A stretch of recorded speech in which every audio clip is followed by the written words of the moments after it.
You're listening to Over the Bull, where we cut through marketing noise. Here's your host, Ken Carroll. Conquering the Kraken on this episode of Over the Bull. Welcome to 2026. This is our first podcast of 2026, and I have a question for you. When you look back at 2026, are you going to be doing the exact same thing you're doing as you're looking back at 2025? This is a sobering thought. Because as people who own businesses, and I'm one of those people, oftentimes when we start to look backwards, we realize that we've really done nothing new than we've done the previous year. I mean, we may have had a little bit of an up or a little bit of change, but in terms of really making a difference and understanding the business that you have, typically doesn't change that much from year to year. So what I wanted to do, and why I use the term Kraken, is I want to propose something to you in this podcast, and I think it deserves some careful consideration. And if you can properly address these issues, I really believe your 2026 is going to be your best year ever, but it's going to challenge you in a lot of ways. So the reason I use the term Kraken is because the Kraken is this mythological creature, right? There was no Kraken. Just like there was no sirens that led sailors to their deaths in the old days. These are just fairy tales. They're myths. And unfortunately, the myth of our day today is the internet, and more specifically, the people that can harness the power of the internet. And so when you think of the people that harness the power of the internet, you're thinking that the internet is this mythological beast that can bring you, wealth upon wealth. If only you can find the right magician, the right person that can harness that mythological beast. And if we look at it, that's really what most business owners are thinking, that this internet, if they just find the right person, that somehow success will find them. Now, what I want to tell you today is absolutely that is the wrong mindset. Now, it's not your fault if you have that mindset, because this mindset has actually been cultivated by a lot of culprits. Designers, marketing agencies, and ignorance. A lot of them permeate these thoughts because they sell. Hey, are you looking to grow your business? We can help you find new customers. We can do this. We got the new magical AI tool that can harness the Kraken. You see where I'm going with this. And so now the idea is that you have become to believe, because everyone says this, is that there's these magicians that call themselves marketing experts that can somehow harness the power of the Kraken, and you just seem to be finding all the people that cannot do it. And so you go through this cycle of hiring and firing magicians that are claiming that they can harness this mythical beast in hopes that at some point you're going to find the right person that you can pay money and they will make your phone ring. They will have forms filled out. They will get the online bookings. And all the stuff is just going to come pouring in once you find that right person. Now, the other thing is this myth was also permeated by all the do-it-yourself systems. Hey, why hire a web person when you can go and build your website yourself? Years ago, if you go back and look at the marketing pitches by these do-it-yourself website builders, they would say, pick a template, add your text and photos, publish the website, get found on the internet, grow your business. They still say that message. They just say it a little bit different. Now, here's the only problem with it. It's false. It doesn't exist. If they ever use an example, it's a 1 in a million example, or they bring somebody in that already has a lot of momentum and with a lot of people that are already following them, and they're just using that as a way to bait you in to do the same thing. I mean, that's why these big do-it-yourself programs are advertising on TV when you're probably barely able to afford your local newspaper. It's because their sales pitches are working and yours aren't. And so the idea is that this mythology about the internet takes place, and now you have people that are basically, they've been flood-filling marketing and design for years. I mean, this market is full of people who have no business designing for other entities. I mean, not even themselves. But they're doing it because they can make money at it. And if they just get the slick enough sales pitch, if they can just make you think that they can work the magic and harness the Kraken, then they're going to sign you up. And then you're going to spend money with them. Then you're going to get tired. Then you're going to look for somebody else. And then you're going to repeat the process. And then you're going to follow the next pitch. Now, this is also one of the reasons why I've said repeatedly, if anyone ever emails you something, the Good Samaritan writing you an email saying, hey, I saw this on your website and it's wrong. Or we got this great new product. Give me 5 minutes and I'll show you how we can revolutionize your business. All these things are just magicians trying to peddle goods. The emperor has no clothes. This is all just myth. It's selling fantasy. And when you buy into it through your emotion or through your hopes, just like if you were looking to buy a lottery ticket and you think that you might win the lottery, it's preying upon that same thing. And this is why you're caught in that loop where you're constantly reinventing the wheel, where you're going through the process, where you meet the next person and they go, oh, we got to redo your website. How many times have you heard that? Now, the truth is you may need to redo your website. There may be some real truth to that. But redo your website, pretty soon it sounds like a broken record, right? You're spending thousands of dollars every time you hire somebody else, thinking that maybe, just maybe, and boy, they're using big words, and it sounds like they know what they're talking about. And so then you dive into it, and then you're disappointed yet again. So this is why your 2024 looks like your 2025, and if you don't get out of the loop, your 2026 is going to look like your 2025, and this is going to continue over and over again. You're going to have small climbs and you're going to have small dips, but you're never really learning anything. So the idea is you want to learn. The idea is you want to grow. But in order to do that, you're going to have to inoculate yourself against the magician pitch. We got the latest and greatest AI tool. We got the latest and greatest thing that's going to grow your business. We can help you gain visibility through this mythical SEO, which is seldom explained from what I've seen, especially recently. They just sell the term SEO as though it's some kind of spell that they cast and make your website pop up on the top page of Google. All this is false.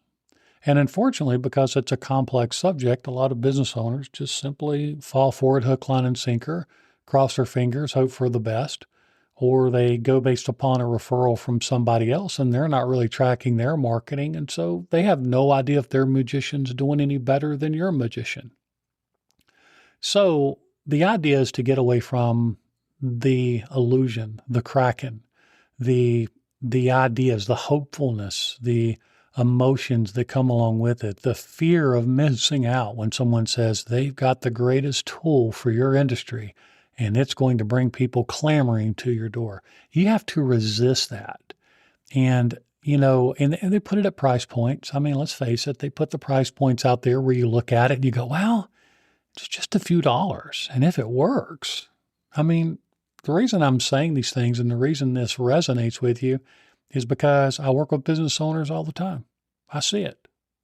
I've seen the web addresses that people are selling for thousands of dollars that aren't worth $25 because they sound good. I've seen it. I've seen the marketing people say email marketing is dead. No, email marketing is not dead. Matter of fact, email marketing is going to arguably be one of the big things you can do in 2026. And so, people are looking for shortcuts and they're buying the pitches and they're thinking that they want AI to answer their phone calls and all that. But think about you, for example. Do you like talking to AI? Do you like having those situations, or do you want to speak to a real person? You got to ask yourself the hard questions. And you got to find out within your market if some of this thing even makes sense for you to even do it or not. Because just like every human being is different, there's no one size fits all in two separate businesses.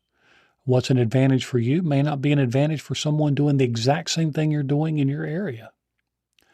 So what happens is businesses, they fail quietly. They fail quietly over time, and then skepticism grows. And so here's the thing. What I want to do today is I want to talk to you about 5 basic questions we now ask before touching any project.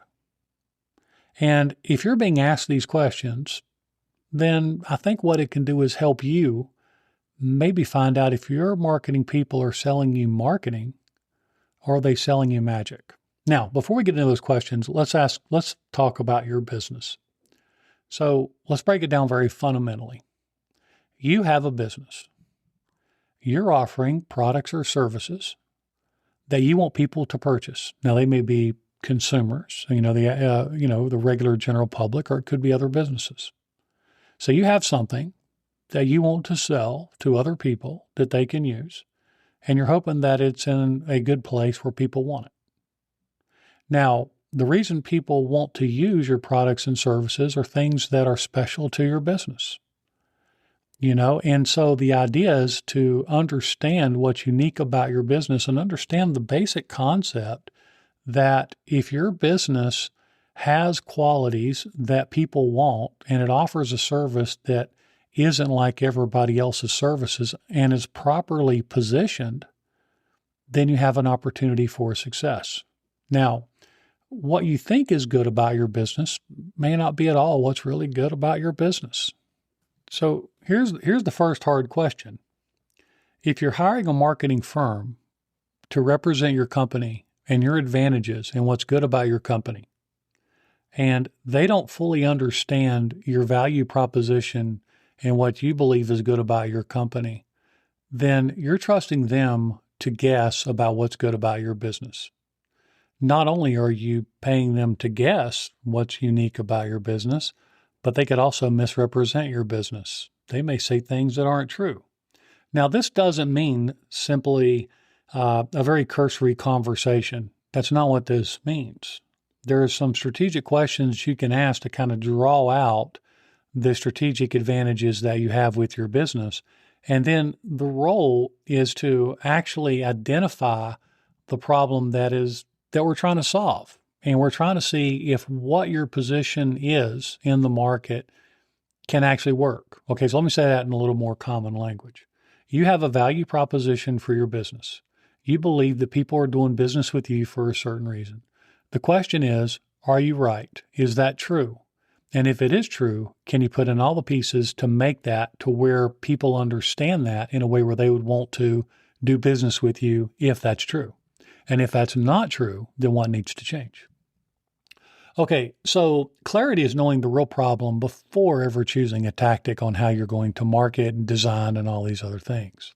It's not, we need more traffic. It's not, we need better branding. But what is broken first in the business? So marketing is used to solve a few problems: sales problems, operational problems, pricing problems, positioning confusion. And so there's a gentleman by the name of Peter Drucker, the effective executive.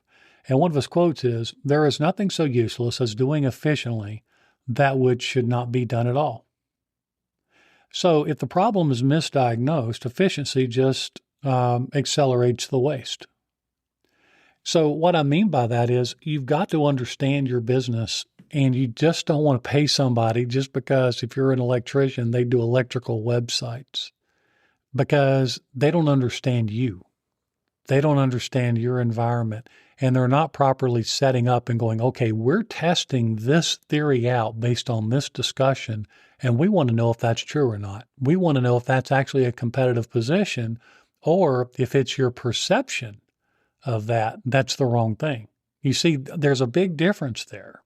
And so your first big clue with the clarity aspect of this is, did you pay an agency money to start running ads for your business or build a website, and they did not get intimate understanding of exactly what they're testing, trying to validate or prove to begin with?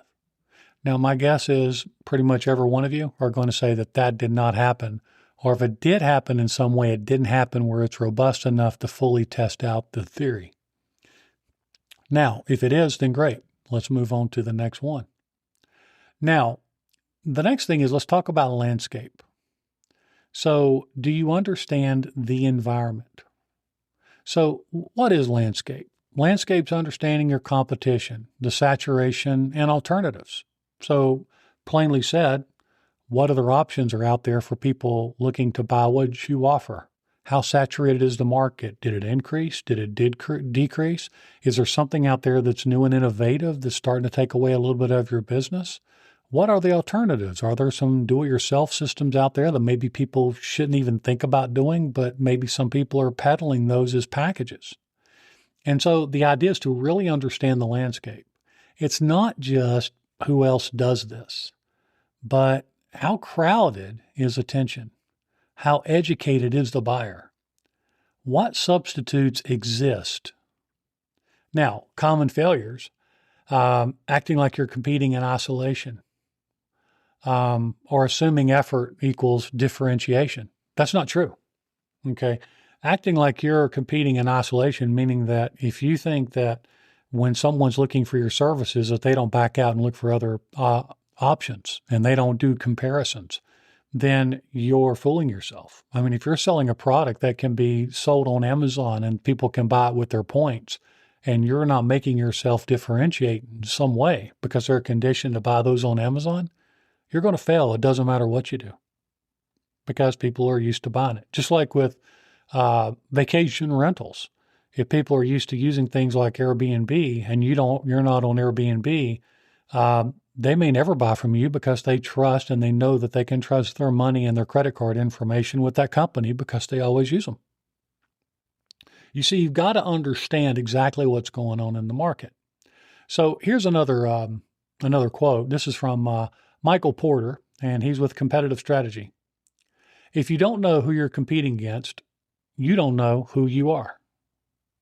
You see, you're not just competing against businesses. You're competing against inaction, familiar vendors, price anchoring, and also buyer fatigue. There's a ton of things that go into the equation. So the question is, how much of this is being addressed before you have spent any money on your advertising?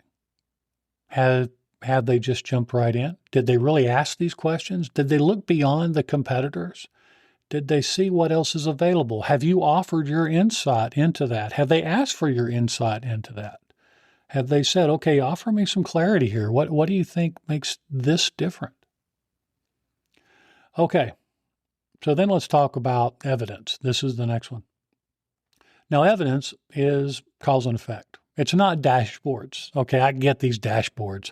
Look at these impressions and look at this engagement and look at this vanity growth. Wow, how many video views do you have? That's not evidence, guys. Okay, and as a matter of fact, some of these metrics, they really don't contribute to the bottom line. They're mainly vanity numbers in a lot of ways. Now, I'm part of a board and I've seen the vanity numbers contribute to this one marketing agency getting a ton of money every year from this group. And it's strictly off vanity, not action. So let's look at this. What changed because of this? What evidence are we looking at? So what we want to do is we want to not mistake activity for progress and using reports to justify decisions instead of testing them. And what I mean by that is humans overtrust visible data and underweight what's missing. The lost leads, the friction, the confusion, the missed intent. Okay, so when we're looking at evidence-based stuff, a lot of times what happens is that your marketing firm is presenting you with these raw numbers, and they're not really showing you how to progress through it. And so you get these vanity numbers, and you look at it and you go, wow, that's really good. I've got this much engagement. And boy, my engagement has increased this much. Okay, but what does that truly mean for your business? And how do you make these items actionable and not just this kind of noise that's going on in the background? So the question is are you getting noise? Or are you getting things where you can actually go, you know what? We can take this and learn from it. And if we change this, then maybe this will happen. Okay, now the next one is alignment. What we do is we look for alignment. What I mean by alignment, okay, let me slow down here for a second. Uh, Alignment is matching marketing ambition to operational reality. It's not what could work in theory, but what can your business sustain? So complex funnels, content strategies that no one maintains, ad traffic sent to weak infrastructure. Basically, what happens is once you get the clarity and once you get all these other pieces of the puzzle, then what you want to do is start aligning your marketing pieces, your website. If you have other your promotional offers that are on your email marketing, if you're trying to grow your email list, or you want to start to address all the things that go into the recipe that kind of answer the questions from the first few steps. And then that's where the website comes in. Okay, so let me ask you this question. How in the world does a do-it-yourself website builder do this? How does it do it? It doesn't. It just simply can't. Because you have to go through the mental exercise of asking yourselves a lot of questions before you can build the assets that actually address what we're trying to test. And you don't do that by picking a pretty template. You don't pick that by haphazardly creating content using artificial intelligence. You don't create that haphazardly. It's got to be very intentional because that message, all those assets, all those things that need to be aligned from the website to the button that they click to how they do it to how you route the phone numbers, how you're tracking phone calls, all the way down has to be aligned from beginning to end. And what that does is creates this message that's consistent all the way from the beginning when someone first starts exploring your website, your business, to the end. And then what you can do is start to understand things and you can actually start to test it and you get rid of all the noise, all the things that are just distractions. And then you can start to really test if what you think is right is right. And the last step is a big dose of reality. Because the reality is people could be doing business with your company, but you could be completely wrong about what makes them engage with you on the internet and why they want to engage with you on the internet. You could be absolutely right. It could need to be fine-tuned in certain ways, but not other ways. And so the idea is in order to have a win, in order to understand and grow, you've got to put these things to the test. You need to align all the assets. You need to understand what your competitive market looks like. Look at it realistically with the budget and the advertising and everything that you've got. And then you put all that together. You look at it at the end of the day and you go, does this work? Does it not work? What needs to be changed? And how does that need to be changed? Now, this is where we get into, I believe it was Thomas Edison, who wrote that when he failed making light bulbs, I think one of his quote was, he didn't come up with, what was it, 990, he didn't fail 999 times building the light, or trying to build a light bulb or create a light bulb. He found 999 ways not to do it. And so what he did was he saw progress. Okay, if you're randomly jumping from person to person and you're not making progress, and you're not testing, and you're not going, okay, why didn't that work? What's different? What's changed? And you don't make progress as you go through it, then basically you're running in circles. Okay, now this is why your 2026 has the potential to look like 2025, and your 2025 looks like your 2024, and your 2024 looks like your 2023, with little minor ups and downs and blips and all that. So in the end, when you're looking at this, you can see that there is a way to create things where you can look at the assumptions, you can prove them to be accurate or inaccurate. You make adjustments because that landscape we're talking about, that L, is always going to change. I mean, you start being successful at it, someone's going to look at what you're doing and they're going to go after you using what you know against you. And so there's always going to be this cat and mouse game involved in this whole thing too. And you're going to do the same thing. If your marketing company is worth its salt, then they're doing the same stuff. If they're not, then they're just basically, you give them some money, they build your website, they run you some Google ads, run you some meta ads. They tell you how many videos views you got, how many impressions you've got, how many clicks you got. and then they cloud up what conversions are and make you think that something's going on that it's not. You learn nothing, you go nowhere, and then you rinse, lather, and repeat. So, guys, hopefully this will give you some food for thought and help you sit back and really look at what's going on with your business and your marketing strategy to date. Okay, so good marketing. Here's the reality. It's not the Kraken. It's not magic. It's not mythological. It's not Clash of the Titans.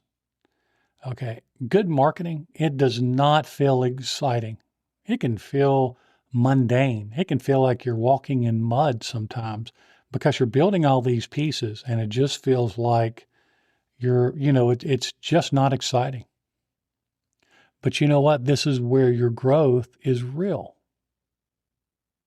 Okay, guys, hopefully this will help you out. Hopefully this will get your juices flowing in the right way.